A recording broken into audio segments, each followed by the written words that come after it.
All right. Hello, everyone, and welcome to our Wager Warriors. Tonight is Pennsylvania Day at the Races Roundtable. We have special guest Parks announcer Jessica Paquette, along with Averie Levanti from the Pennsylvania Breeders Association. Thank you guys for joining me tonight. I'm excited to go through. We're going to go through races 6 through 12. There are 13 races at Parks on Monday, so it's a day packed with great racing, Pennsylvania bred. So it's an exciting day. We are going to go ahead and kick it off with race 6, the Dr. Teresa Garofalo Memorial. This is for 3-year-old fillies and mares. It's going to be 6 furlongs and they're racing for 100,000. So Jessica, if you want to go ahead and start us off and give us your thoughts and picks on this race. I actually really like this race. I think this is a pretty stacked card, really showcasing the Pennsylvania breeding program. We have a lot of local stars coming up throughout the card, but this race has one of the horses I have thought so highly of since I got to see her debut at Parks. That was in February of this year. That's Sundria. She had a big upset win last time out. She was almost 50-1. There's nothing I like more than being a little bit validated and a little bit right. I think I've texted Scott Lake after every single one of her races since that maiden win saying, I know she has an allowance win in her. She has a big one in her. I swear to God she does. And she did. She proved me right last time out. I actually like that she hasn't had a race since then, coming in a little bit fresh after having a pretty solid campaign early in her 4-year-old season. This to me is a filly both mentally and physically that needed a little bit of time to continue to develop. I'm also a sucker for this horse's pedigree. I don't know if you can see, but my t-shirt is a Suffolk Downs t-shirt. This is the Mass Cap trophy hanging out behind me. And her dam Diona has produced some really nice Pennsylvania breds at this point, but she started her broodmare career in the Massachusetts breeding program. She produced a filly named Miss Wilby, multiple local stakes winner in New England. So Sundria kind of carrying on that state bred legacy. And again, I loved her last race. It was a great ride by Anthony Nunez as well. Averie, what are your thoughts on this race? I think it's a pretty evenly, spaced group. I mean, we have last year's winner in here, Remain Anonymous. It'll actually be her first start of the year. She was the one that upset Chubwagon last year. She's only ran a couple times since then, and she's been off since November. It's going to be her first start for Michelle Nevin, so she's shipping down from Belmont Park up in New York. Gunfire Gal for John Service is also making her first start of the year. She's been close to a couple stakes wins. She has some back class. And then there's Midnight in Alaska, who is the only horse coming out of the Power by Far for PA Breds, Fillies, and Mares.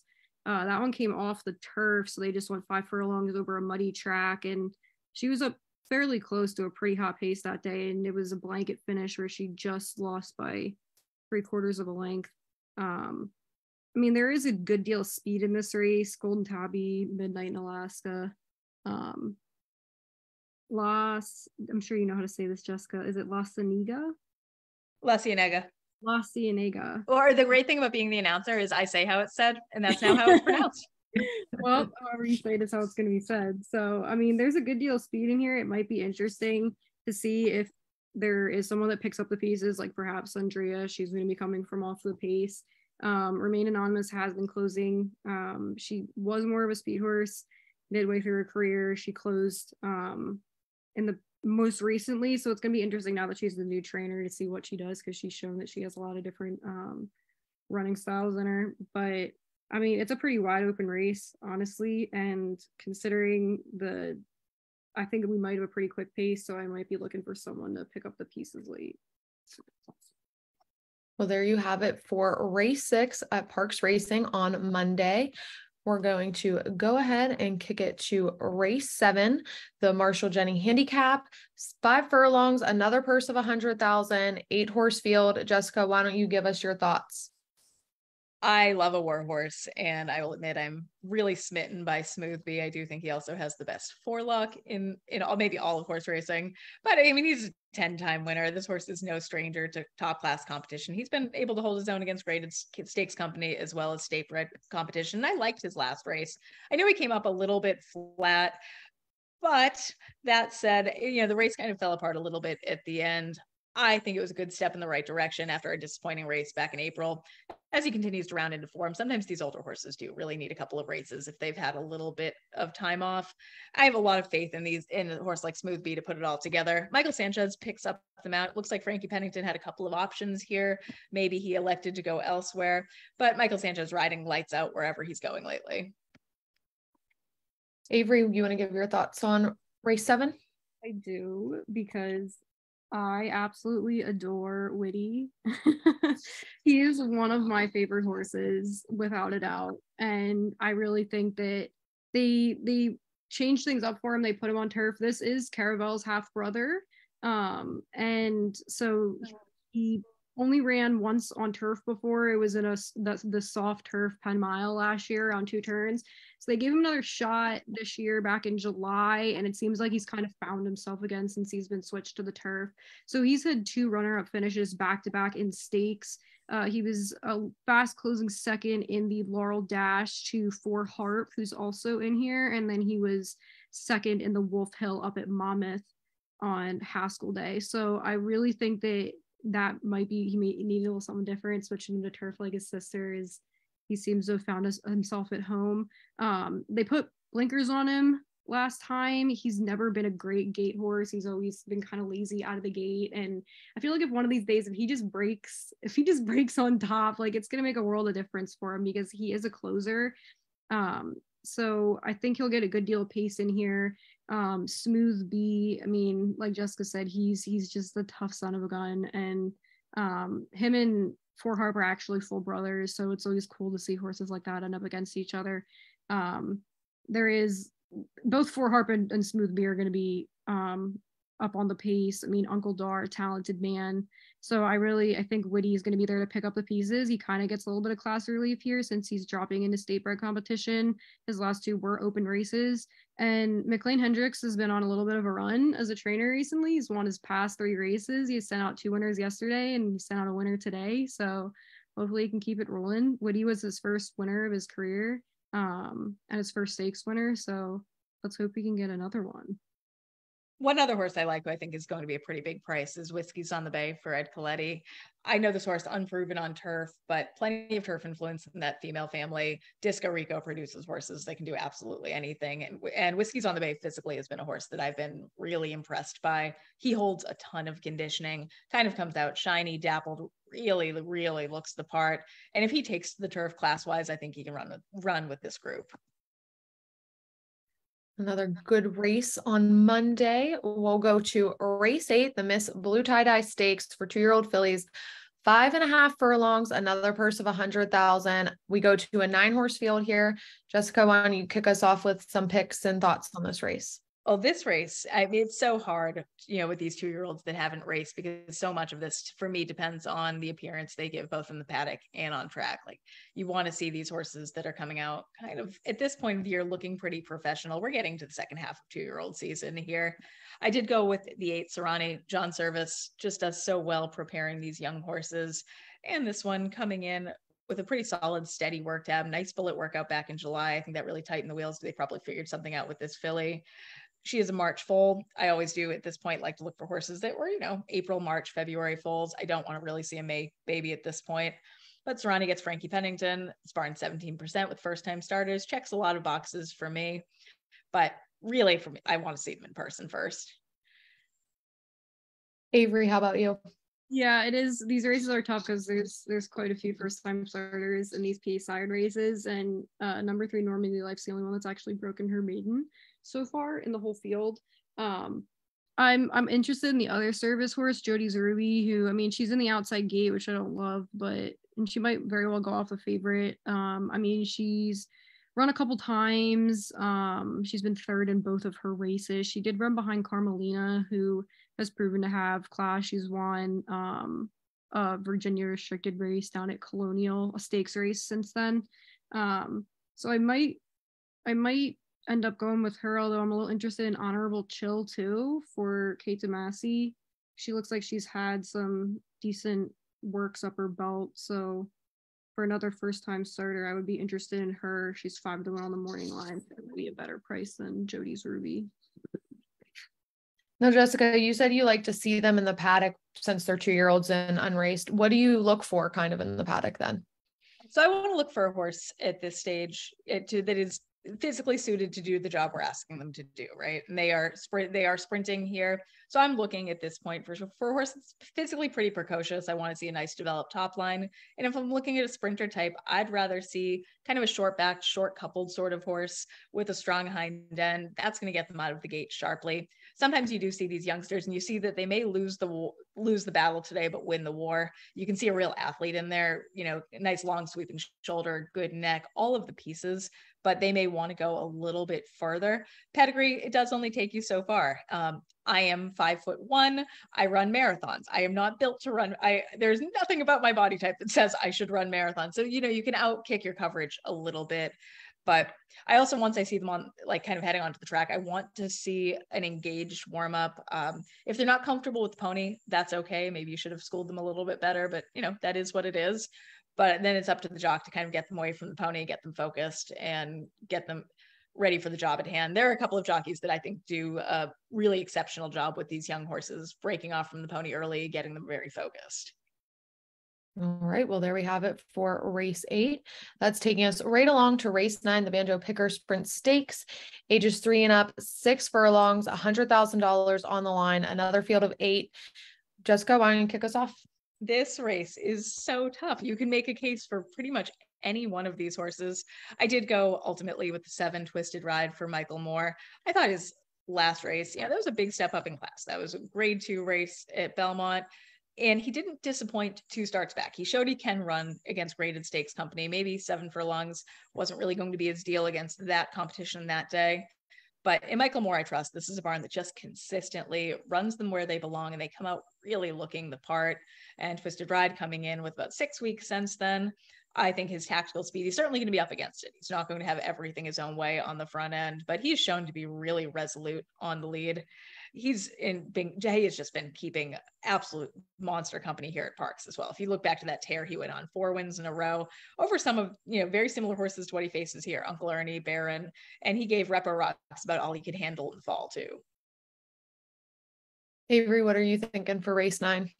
Yeah, I honestly would expect Twisted Ride to probably go off the favorite here, just because he's transformed into just such a tough, gritty horse. In his 2 stakes wins this year, he eyeballed it and gutted out against Smoothbee and Uncle Ernie, they're not slouches.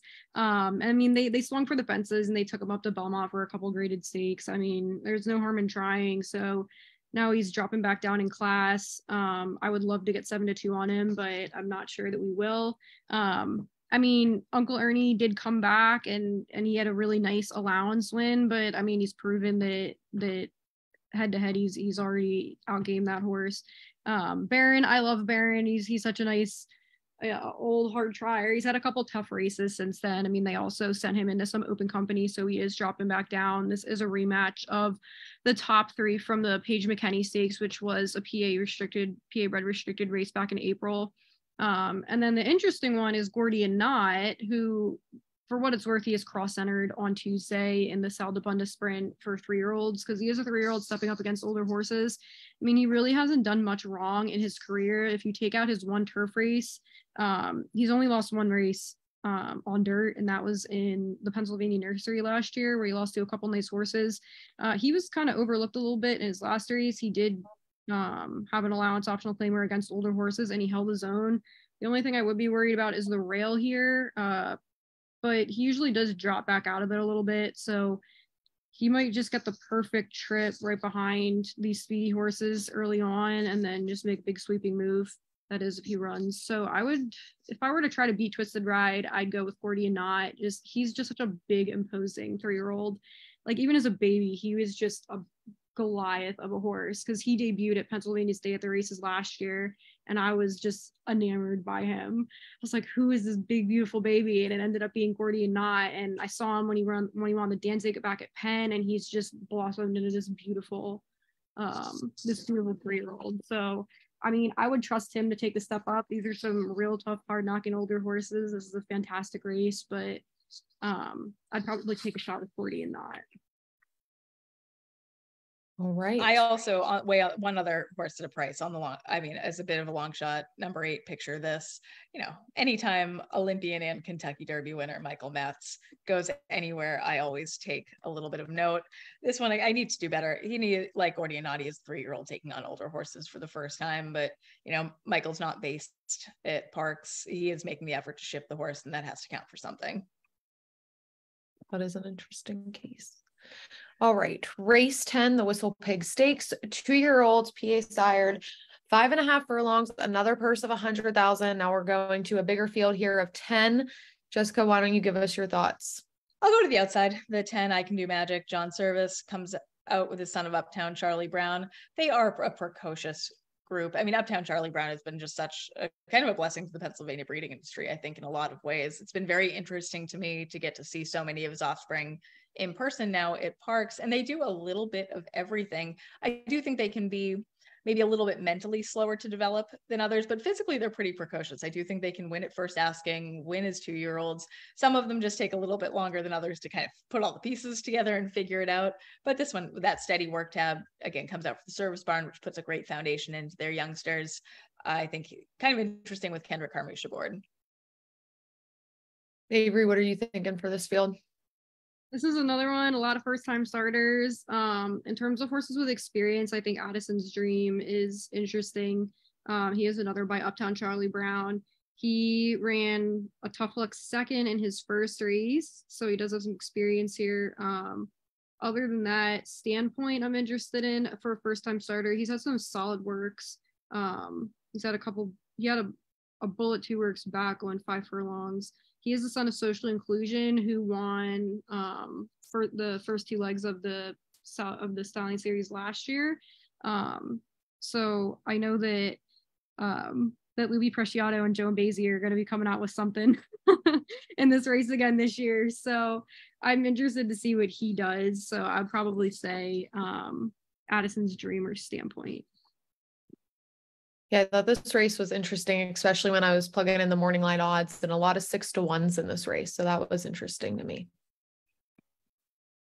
All right, we'll go to race 11, the Stormcat Stakes. This one's 1 mile and 70 yards, another purse of 100,000, 7-horse field.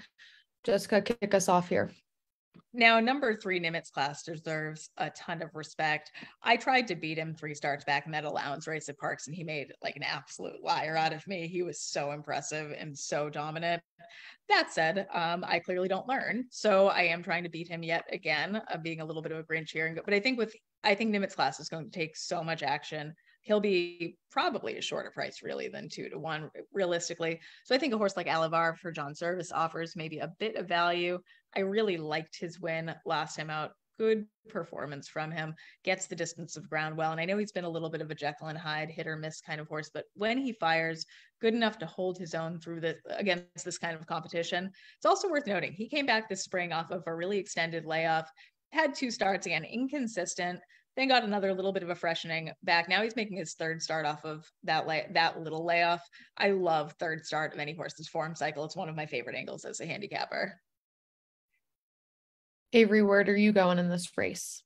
This is an awesome race, and I'm really looking forward to this matchup with some of these horses. I mean, Nimitz Class, like his record this year speaks for itself. I mean, he's had runner-up finishes his last couple of races, but other than that, I mean, he's strung together a really impressive resume.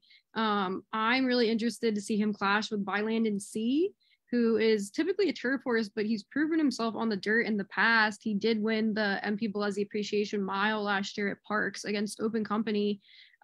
So we know that the dirt track at Parks is no problem for him.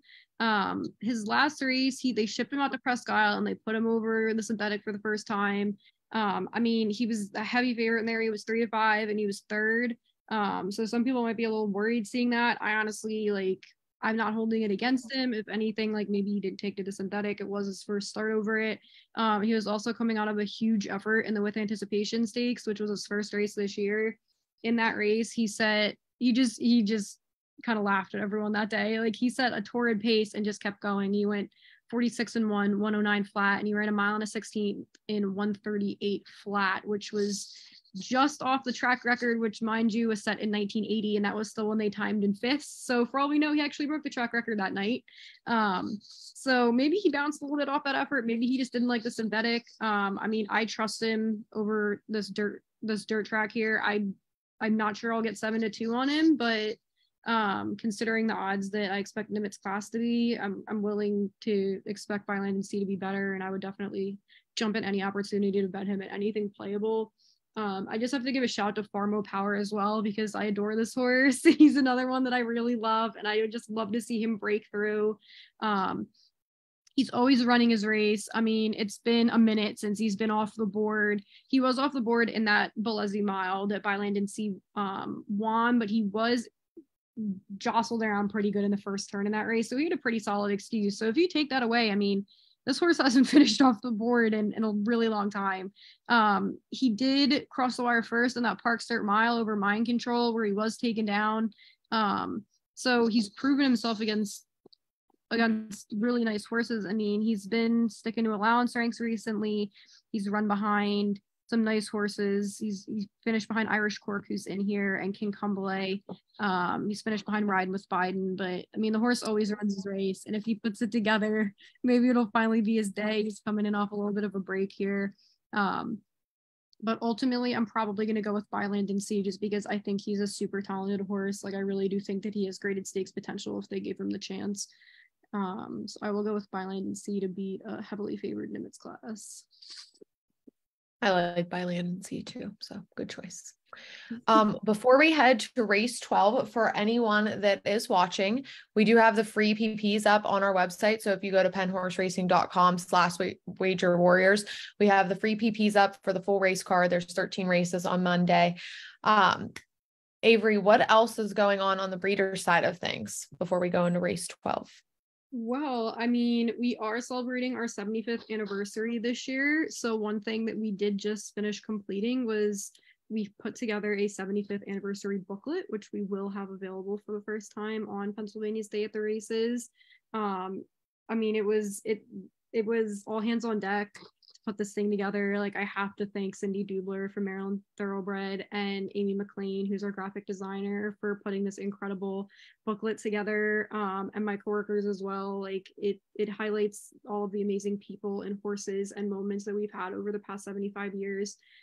So we're really looking forward to it. All the guests on all of our breeders on Monday will receive the booklet, and then we're also going to be mailing them out to our membership list as well. So I'm just really looking forward to that, because I've had so much fun putting it together. And then I just need to shout out our PA Sire, PA Bred series as well. This is our second year doing it. It's we've extended it out to 6 races this year. So the first couple legs are this Monday, and then we'll have the next 2 on Pennsylvania Derby Day. And pretty solid turnout. I mean, a lot of them are first time starters, but you never know what you're going to get. So it's been fun. It's been a fun summer, and I'm looking forward to Monday. Lots going on this week at Parks too, huh, Jessica? Yeah, it's a great comeback week, as we've had a couple of weeks of vacation, and 13 races on Monday, celebrating the Pennsylvania breeding program. Then we shift on Tuesday, looking ahead to Pennsylvania Derby Day. It's Smarty Jones Day. Graded stakes race for 3-year-olds. The field is really solid. Also the Catherine Sophia Stakes, a couple of other stakes races as well. So that's a great race day, 12 races, and then 11 on Monday. So getting right back to it after a vacation. Your voice is going to be nice and tired by the end of the week. Well, yeah, that Wednesday drive home is going to be, my friends will enjoy that they won't get my usual phone calls, because I will be so tired. All right, without further ado, we'll go to race 12, the Miss Penny Stakes, a mile and a 16th, race 12, a purse of 100,000. Here we have a 14 horse field. Jessica, give us your thoughts.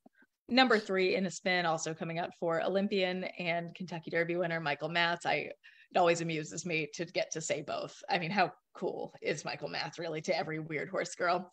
But in a spin, I've yet to see an offspring of hard spun I don't like. And this one, I've seen her in person before. She certainly checks every box for me. Coming in out of a win last time out, she's the kind that doesn't always find the winner's circle, but she's been right in the thick of things. And her form this year has been, I think, her best yet. Often these hard spun offspring do get a little bit better if they're given time to develop. So I think she's really interesting here. Right to her outside, 10-1 on Vanilla Bean for McLean Hendricks seems like an absolute gift. If you get anything close to that, I would like run to the windows. I think this is a horse very lightly raced, only 8 starts, has a ton of upside as she continues to develop. And that third place effort behind Nisi Marie was actually really good. She faces her again today here. Didn't really have a lot of pace to run into. If I recall correctly, I think Nisi Marie just kind of coasted on the front end, had everything her way. And Vanilla Bean did her best. That win 2 starts back, I really liked as well. And if you look back all the way 3 starts back here at Parks, Captain Courtney, who she finished behind, has turned out to be like the real deal, very legitimate kind of racehorse. So 10-1, an absolute steal on Vanilla Bean. I also have one other horse I really like here, and that's the 6 Color Crush for Ferris Allen. This is a horse who I've seen in, I think, all of her starts at Colonial Downs over a couple of years. And she's a big strapping daughter of Tonalist. I saw Ferris Allen when I visited my friends at Colonial last year. And I said, Ferris, when are you coming to Parks? And he said, I will see you on Monday. And Color Crush, smart claiming a Pennsylvania bred is, as you all know, there's a lot of money to be made and value to be had by owning a nice Pennsylvania bred, and Color Crush certainly is that. Has been trying to break through at Colonial on the turf, catching, I think, some really tough fields. Those 4th place efforts against kind of open company at Colonial should put her right in the mix here. Averie, what about your thoughts for this race? This is another interesting race, and I mean, we're gonna have a full field. We have and also eligible in this race, so it's great to see. And like, this is gonna be the first time unless there's a storm that comes up out of nowhere, this is gonna be the first time in a couple of years that we're gonna be on the turf. And so I'm just really don't excited. jinx us. I mean, don't. It's been a rough summer. Knock on wood. But unless something materializes over the weekend, we should be on the turf. So I'm just really excited to have these races on the turf. And this is what happens when we get an incredible, well-matched full field like this. Morning Matcha was installed the morning line favorite. I'm not sure she will be, considering she doesn't have any turf form. I mean, she's just another one of those horses that dances every dance, and I have she has to have been entered main for really with the idea that this race comes off the turf. I didn't even consider her as a contender. I just assumed she was entered with the idea of the summer that we've had. Yeah, and I mean, she's had one effort on turf. For some reason, my past performances didn't print out properly, and I can only see all of their last races on here. I mean, Central Banker as a sire has had pretty decent turf form. Like, I wouldn't completely count out the possibility that she'll take to it. I mean, she's just one of those horses that kind of seems like she does everything. So, I mean, she's run well over the synthetic at Presque Isle. She was second in a stakes there her 2-year-old year. So I would trust her. I'm not sure I would take her at 5-2, but she's just like, she's always running a race. She's hit the board in so many nice stakes. She was second in the Cotillion last year. I just have so much respect for her. So if she takes the turf, definitely I would say watch out. And she's just one of those giant fillies. Like, I just love me a big filly, and she's just towering. In addition to that, I mean, Maldives Model she's now coming in from PID. She was based at Penn most of her career. She shipped out to Cassandra Judd at Presque Isle, where she won the Princess of Silmar Stakes last time out. So she is coming in off a stakes win. Prior to that, she was struggling a little bit over turf. She did win the Lyford Stakes at Penn last year over that really, really, really soft turf that they had. So she probably, knock on wood, won't be getting anything like that. But I mean, she has a barn switch here. It might have been what she needed. I'd be interested to see, especially at 9-2. I'd be willing to take a shot on her. And then just echoing Jessica's thoughts on Vanilla Bean as well. Well, fingers crossed that we'll be racing on the turf on Monday. But that is all we have for tonight for Wager Warriors. As I said, you can get your free PPs at penhorseracing.com. They're already up, so follow along, get in on those bets. It's going to be a great Monday. Pennsylvania on display, as we say. So thank you, ladies, for joining me tonight. Thanks for having us. This was a lot of fun. Yeah, we'll be back for PA Derby, so no one worry. So thank you, everyone, and good night. Have a good